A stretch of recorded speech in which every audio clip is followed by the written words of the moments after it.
Hi everybody, welcome back to Jaguars in the Barn. So we're on to the next phase of the rear suspension. So those that have seen my previous videos were aware I've done the lower bushings on both rear shocks. I've also replaced the drop links, anti-roll bar, stabilizer links, whatever is your preferred way of calling them. If you know another one or I'm saying them wrong, please let me know in the comments. But while I'm here, I thought we can have a go at doing these bushes too. So we're going to whip the clamps off, swap the rubbers over and put it back together. But while I've got the opportunity, I'm going to obviously take off again the drop link that we've done on both sides, remove the rear anti-roll bar in its entirety, clean it up. I've got some Bilt Hamber products here that we can try on it, give it a bit of a freshen up. Clean the brackets, paint the brackets maybe, new rubbers, put it all back together. So that's what we're going to do today. So hopefully you'll enjoy the video and stay with me to see how we go. All right, hopefully the camera's in a good position for you all to see. So I've already put a bit of WD-40 on the clamp bolts, but we'll just put a little bit more on again, let that soak. And the first thing I'm going to do with my 17mm socket is just undo the lower nut of the new drop link again. I've still got the suspension supported by the jack, just to take the tension off of here.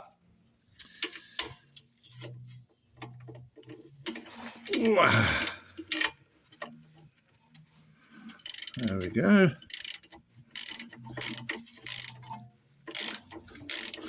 I realised when I was watching my videos back the other day how much I puff and pant, so apologies for that, but the way I'm filming it, the camera's right in front of my face, so it picks it up more than maybe I'd want it to, but hey, if I start doing more videos, I might get myself a separate microphone or the such. Dad, I know a bad place to put the camera. You know a better place to put the camera? Oh, where's that, mate? Oh, don't move it, you just tell me. It's right, I've got my son down there helping me today. I'm trying to tie what's facing that way. Oh, right, okay. Well, maybe. Well, this one looks all right there at the moment. So, okay. So that one's off. And now we're going to switch to, I would say, a 13mm.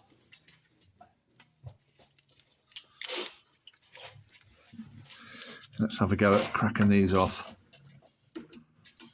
Again, where the camera is.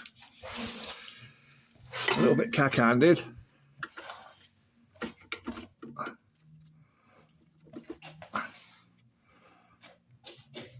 Oh, there we go. And again, if you're going to do this at home, I do have the car on axle stands and I've got the supporting jack underneath the hub assembly. Again, because we're going to be reusing these. Whoop. We're going to take our time, undo, do up, undo, do up, because you can just feel it grabbing, getting a little bit tight. Just change my position slightly.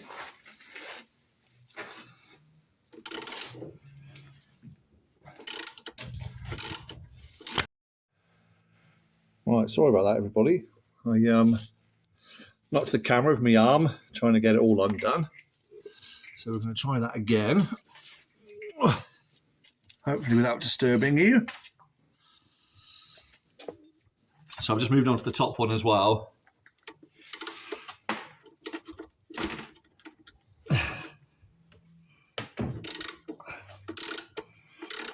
So again, just slowly in and out.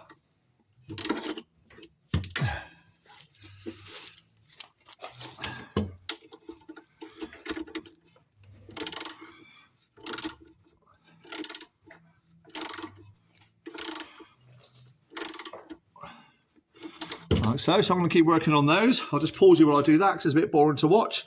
We'll come back when I've got the bolts out. Right, so I'm taking the bolts out. It's only taken a couple of minutes, but not much for you to see. What I've done as well is I've just lowered the jack down a little bit underneath the hub assembly just to relieve the tension. So I've done the sprung load sort of forcing itself down. So with that, I can just, hopefully you can see, try my other arm so I'm not blocking the camera. That's the clamp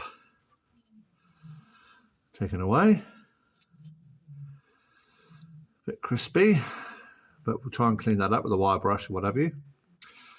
And then you can see the anti-roll bar on this side anyway is loose. So I'm going to leave that in position with the drop links in position there. Just remove the rubber bush. And we'll go to the other side, undo that side. So we'll take you around there now and we'll do the same over there. So just move to the other side. So exactly the same thing. I'm going to start by cracking off 17mm the bottom of the drop link.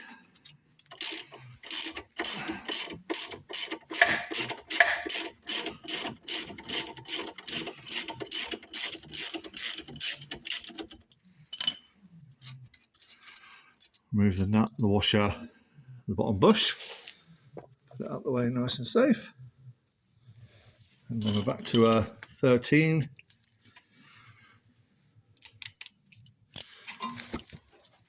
And let's try and... There you go. Again, just in and out a few turns.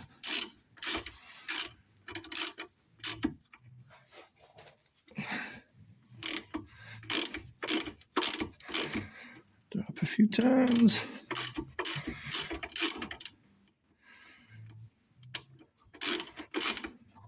I'll move to the top one. You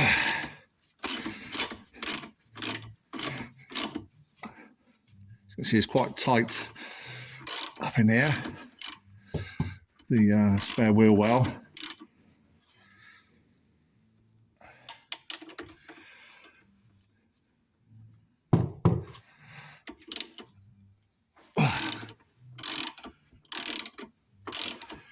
Slash.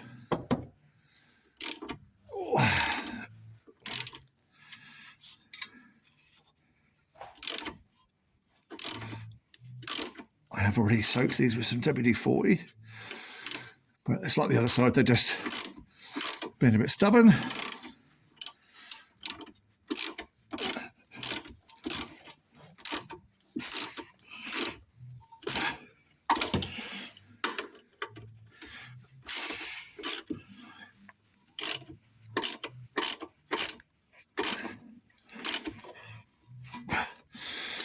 Drop a couple of turns.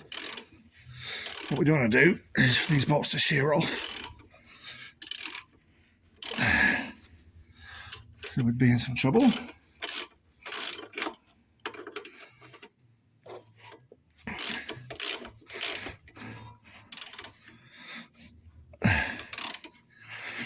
Again, by all means, fast forward past these parts.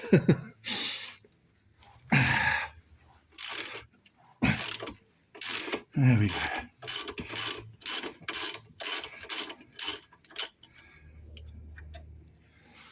There we are. One out.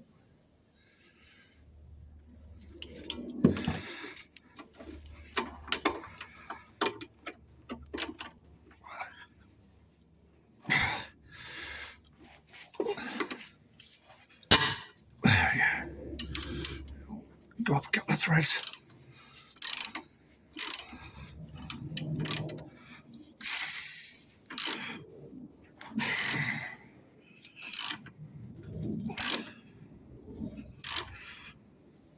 As you can see, there's no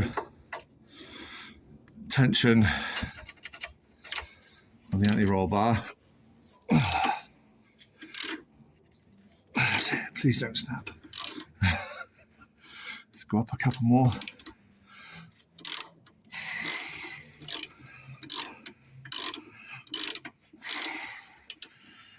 And undone.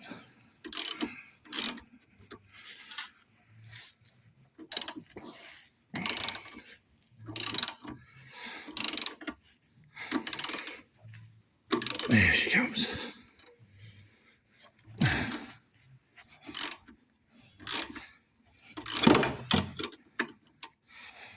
Oh, and also by leaving the drop links in, the anti-roll bar is not going to fall down anywhere. There we go. That's proper tight up in there. All right. Clamping that off. Yeah, and the clamp. Where's the camera? There you go. Not too bad on the inside. Could be better on that side, so we're going to address that. Let's put that up out of the way. And the bolt, well, that will all clean up fine. I might change them if I've got some kicking around, but okay, so now the anti-roll bar weighs a little bit. Lift it off the drop link. And there we go. That's the anti-roll bar away. Right, let's get it over to the bench.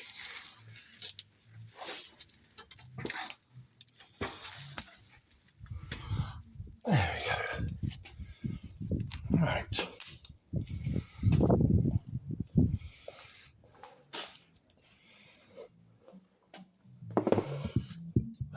So there we have it. Let's turn that radio down. Any copyright problems?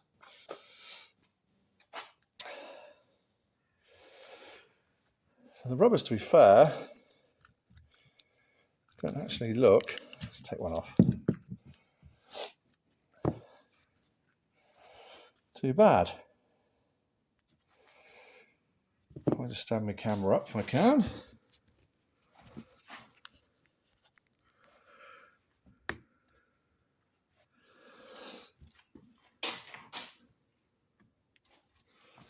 Yeah. If you can see that. Actually, they look perfectly usable. I bought some new ones to replace it. They can just go in my spares box. Let's try the other one. There's the other one. And this one's a little more worn. But again, perfectly usable. But as I have new ones, we'll do that. So hopefully you can see that now it's off. A lot of the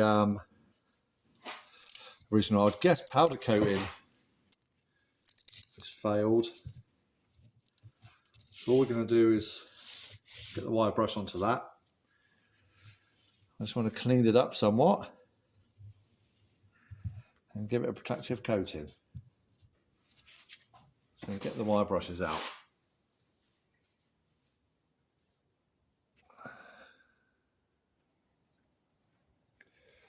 So I just popped it in the vise for now, just to aid with me cleaning it up. I'll remove the drop links in their entirety as well, and then we can get onto the ends so every part of it is cleaned up, and then we can put it back together again. So let's whip those off a moment. So what we've got is a steel wire brush. I've got as well, I'll show it to you. So there's the steel one. I've got a brass one as well, but it's a solid lump of, that's what it is, sprung steel, I guess. So the brass is probably a bit soft for it. So we can go in with the steel one. That's all I'm going to do, just all over it. Try and give it a good clean up to remove all of the years of dirt, flaky powder coat, and rust. So again, you don't really need to see me do that as I clean it right through. So I'm going to get it all cleaned up. I've also got a brush to go on my drill or my grinder as well. But you do want to be gentle, obviously, with the grinding ones. You don't want to grind in pad. as in a metal grinding pad, it leads up into the steel. So you only want one that removes the paint. So I'm going to carry on and do that, and we'll come back to the next stage.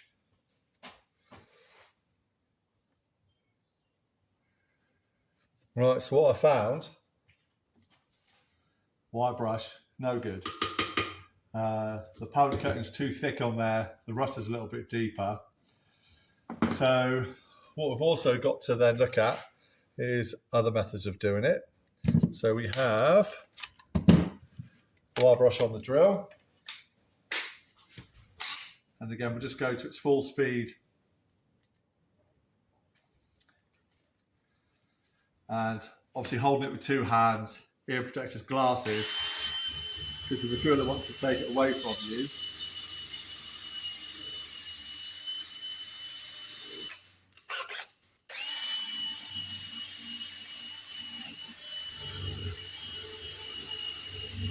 as you can see, it's not touching the powder coat. You'll take the dirt off, but not the powder coat.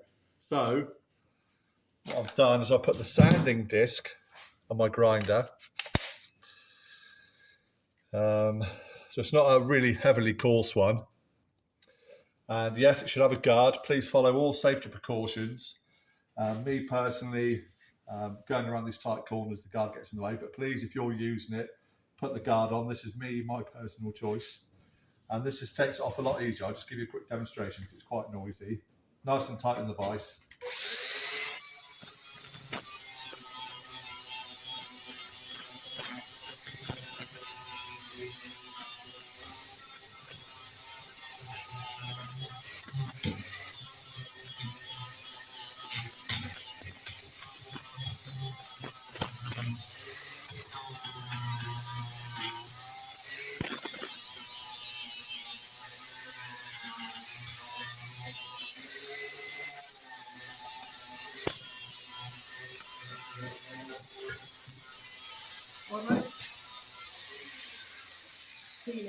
Cup of tea. Thanks, buddy. So, as you can see, it makes rather light work of taking off the powder coat. So you just got to be super, super gentle, no pressure. What you don't want is any ridges or lines coming out on your steel. It's only enough pressure to take off that powder coat. It gives you a really good surface to work from with little damage. It's not an aggressive grinding stone. It's a flat disc. So I'm going to use that now to go over all of this anti-roll bar. Then when I've got it cleaned up, we'll come back and show you the results. So there we go. All we've done is super gently taken off the powder coating. We're not dug into the metal. And again, with the safety guard on the grinder, I've only taken the guard off because it's a sanding disc. It's not a cutting disc, which, you know, always put your guard on with a cutting disc. This is a sanding disc. So although at higher RPM, it's no real difference from using an orbital sander. Just go super, super careful. You know, I'm very experienced. Been using these tools 30 plus years. So just go careful, know your limits, follow the manufacturer's safety guidelines. Hopefully that clears that one up. Yes, that's all we've done, just taken off the powder coat. So it's not left me with any sort of indentations or large amounts of material removed from the steel itself. So what we're looking to do now is to give a protective coating on this because we don't want it to rust again. And for that, I've bought some new products. So let me take you over to my other bench while I grab it. And in here, I'll show you what I've got. So this was recommended to me by one of my subscribers. I've seen people use it in the past, but I've never bought it. But here you go. So it's Bilt Hamber Laboratories Hydrate 80 Rust Killer and Barrier System. So I don't know if you can read that or you'd like me to read it to you. But basically, where abrasive blast cleaning is not practical, or the use of sanders and grinders will remove good metal and attempt to eradicate pitted rust, Hydrate 80 is excellent as it activates on clean and rusted steel alike. Hydrate 80 has an intentionally low viscosity that provides the necessary penetrative properties to wet out and convert corrosion. Hydrate 80 complexes existing corrosion and provides a stable barrier to prevent further attack. The cross-linking polymer used to provide the barrier function, if that's getting in on it or not, self-etches to the metal surface, forming an ideal base for further coatings. Hydrate 80 may be top coated with most common paint finishes. Further technical advice, blah, blah, blah, blah. So that's what we're going to use. We're just going to brush it on. So that's going to be our barrier coat. And this is what I'm going to use also on the rest of the suspension components. And I'm going to do it on the car. So just with me wire brushes, etc. I'm going to clean off any of the loose rust as it suggests on the instructions. And then we're going to put this on it to stop the rust, hopefully. Put a protective film on it. And then we're going to finish it off. I'll go back to my other bench with another Bilt Hamber product. Again, recommended to me by one of my subscribers. My apologies, I've not got your name to hand, but thank you so much. So, Bilt Hamber Laboratories, Dynax UB, firm film anti-corrosion wax. So it's kind of like your wax oil type product, but it goes hard, goes firm, so you can use it as an overcoat almost instead of a paint product. And that's what I'm going to be using on the underside of the vehicle. But first things first, we're going to use this to put a coating onto that. We'll let it cure for the appropriate time, and then we'll come back and see the results. So what we're going to do with the Hydrate 80 is just decant it. Just got the lid from an aerosol can. Just enough for what we need. Pop the lid back on again. And all it says here to do, remove the rust, scale with a wire brush, sander or grinder, which is what we've done. Degrease thoroughly. So I've just wiped it over with some of my microfiber towels that I've got here. Shake and pour sufficiently into a non-metallic container. Never return unused product to the container. So check. Apply a uniform coat, working Hydrate 80 into pitted areas. Smooth by brushing in one direction, ensuring no bubbles remain. Excess application should be avoided. A dramatic colour change will occur. Wait for 20 to 30 minutes. Apply a second light coat at a 90-degree angle to the first. Okay, a 90-degree angle to the way we did the first coat. So yeah, I'm not sure how I'm going to do that. Wait for 24 hours, after which finishes may be applied. Where rapid progress is required, Hydrate 80 can be overcoated after 3 hours without performance loss. Hydrate 80 may be sprayed, but brush is preferred. Spray by applying, we're not spraying.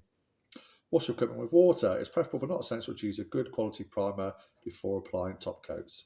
Okay, but we're using their own product here, so we should be okay to go straight over the top. So what I'm going to be doing, only because I don't have a brush here to hand, I'm going to be using one of my microfiber towels. I can't see it's going to make much difference than not using a brush. So that's all we're going to do, is use a towel to apply it. So what I've done is I've just put it up into my vise, just so it allows me to get decent coverage. And then all I'm going to do is a little bit on my cloth. We're going to, whoops. All right, that'll do. Staying on the bench. Hopefully that's still in shot. Yep, just about. And so with my cloth, we are going, you can see the colour change already. We're going to rub it in.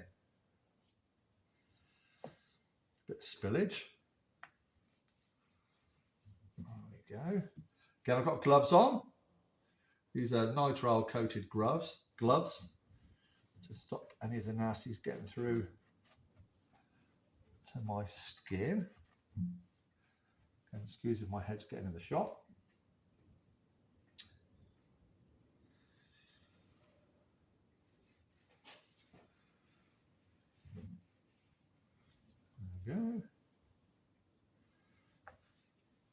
just coating it as best we can all over. Again, safety goggles are probably a good idea to avoid any splashing in your face.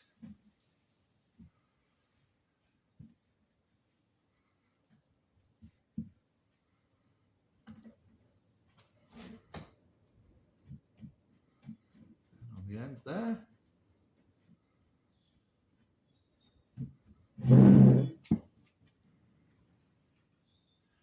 Maybe I should have hung this up. But anyway, we'll keep going.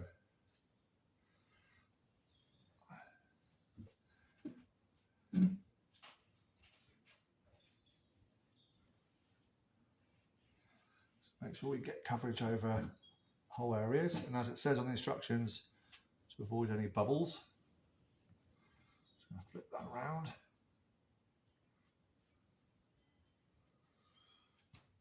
So I can get to the other side.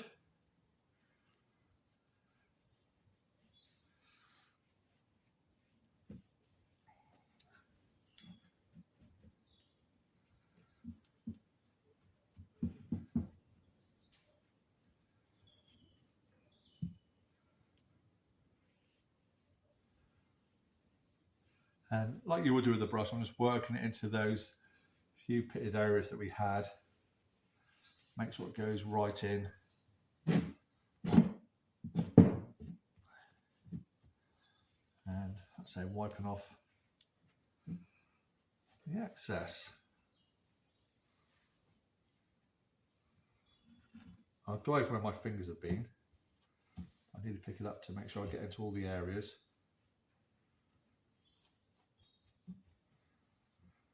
Okay, happy with that. Let's rest it up against the bottle, shall we?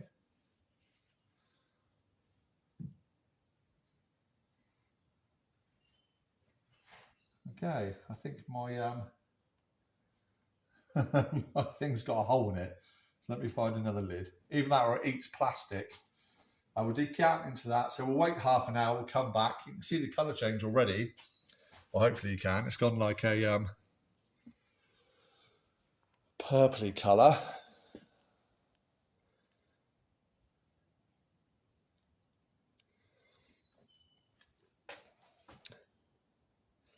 There you go, that's what it did look like. Top of my vice. So yeah, it's gone like this purpley colour. So I'm going to let that dry for half an hour and then we'll come back, see what it's like, apply another thin coat. Might find a paintbrush by then as well. We'll see.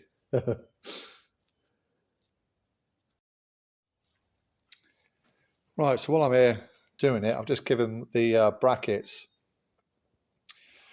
a bit of a wipe over or clean off with the sanding disc as well. My grinder. So not the best condition, but perfectly usable as they are. So we're going to use the Bilt Hammer there again to give it a good covering. So we're going to do those as well, and then we'll come back when the whole lot is all dried off. Okay, thank you all. So all we're going to do again is let's get the product on my cloth.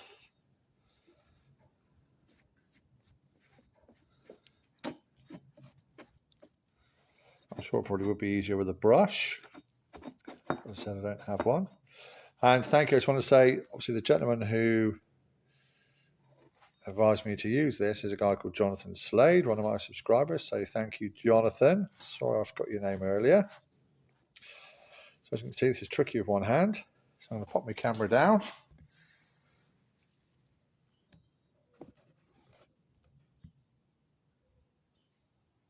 Hopefully it doesn't fall over.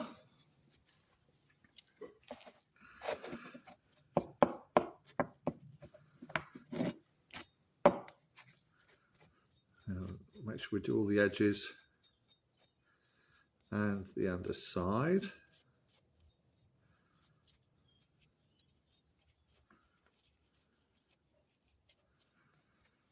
Apologies to everyone who's a professional at this, thinking, oh my God, Simon, what are you doing?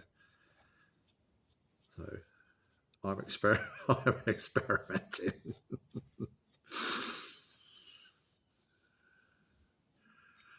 So there you go.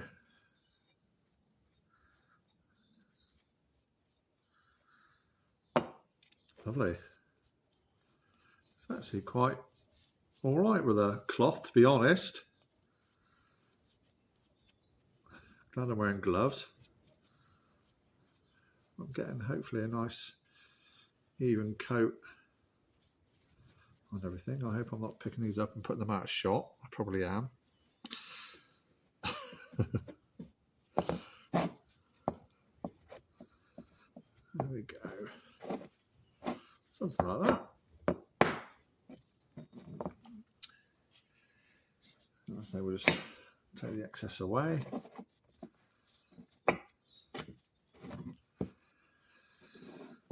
Right, so I call lunch. So I'm going to let them dry off for 30 minutes as it recommends. Then we're going to come back and see how it's all turned out. Right, so it's been about an hour or so actually we've left it. So you can see there, you know, it's nicely gone off and cured.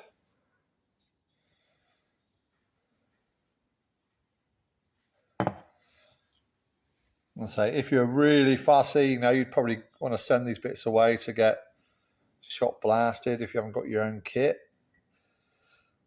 See, all I want to do is to preserve them, make them look a lot better than they were. So I'm happy with that. And on the anti-roll bar, again, it's all dried nicely. It's all gone into where the pitting is.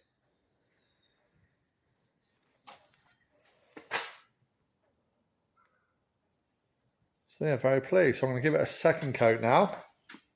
I found a little brush. I say I found. My older son has given me one from his art supplies. So I use that just to give it its second coat. And then we're going to let that dry, probably until tomorrow. And then we're going to go for the top coat of the Bilt Hamber Dynax UB. So let's crack on and give it a second coat now, and we'll catch up soon.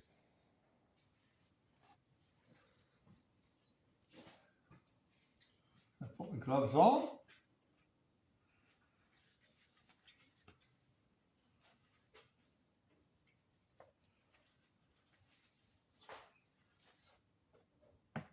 And start giving these another coat with the brush this time.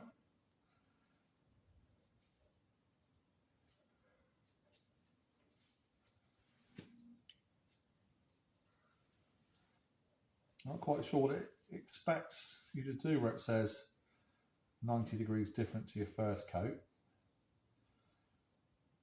Where I put it on with the cloth, went in all directions. So I'm just going to do it this way.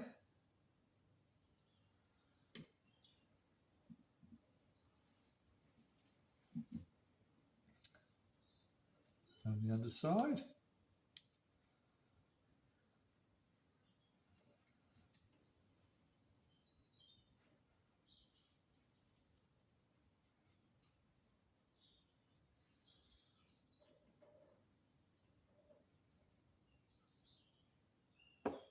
Like so. Just go over where my fingers have been.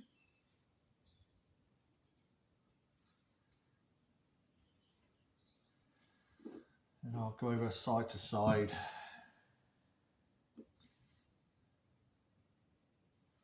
Like that. I use the stuff that I spilt on the workbench.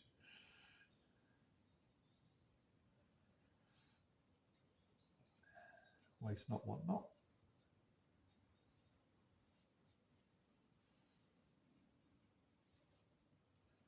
Okay, make sure I get all the edges as I go.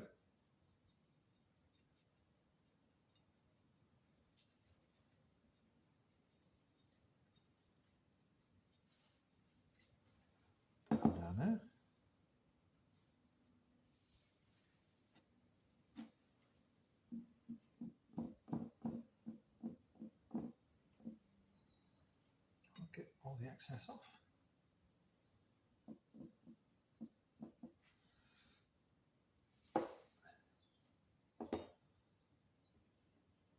Like so, again I'm going to use the stuff I spilt.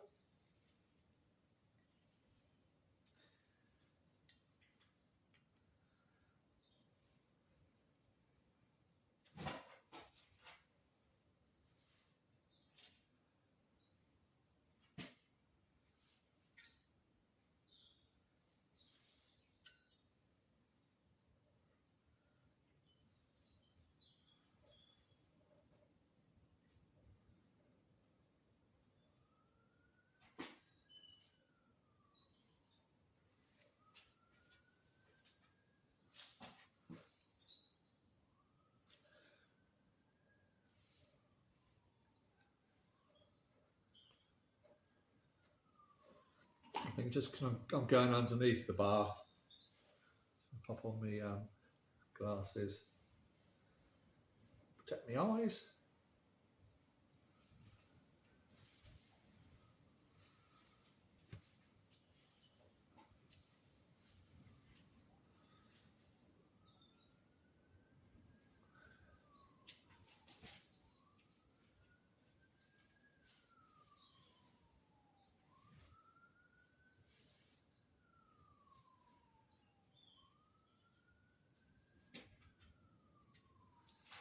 Okay.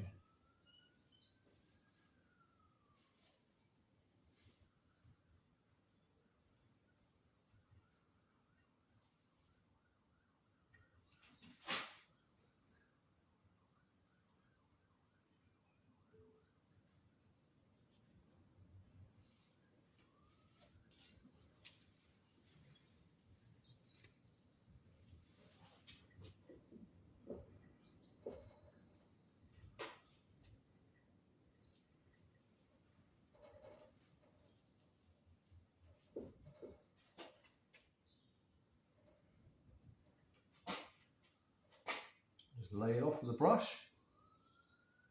Get rid of the bubbles as it suggests on the directions. Make sure we've got a nice even coat.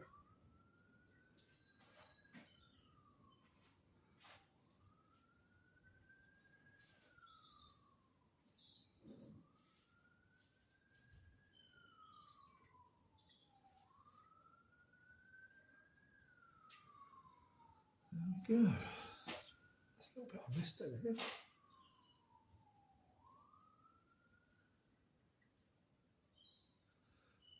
Conscious my tongue keeps popping out when I'm concentrating. Ooh.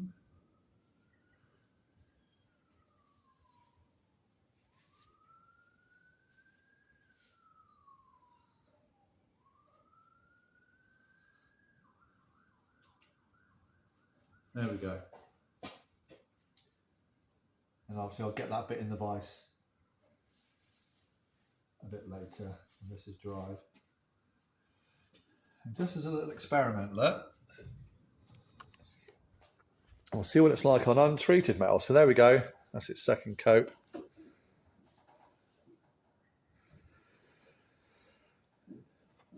And it's got a darker hue of sort of a blacky purple. And my clamps down there.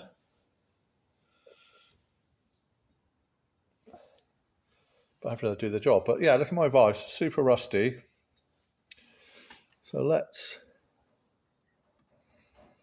put some on there, see what happens. Because obviously I've ground all the rust off of these other parts.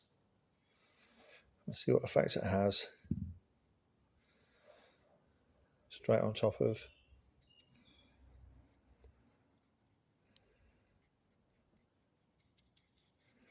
Let's get into all the little pitted areas.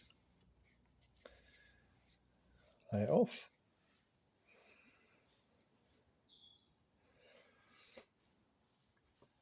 Just see what happens.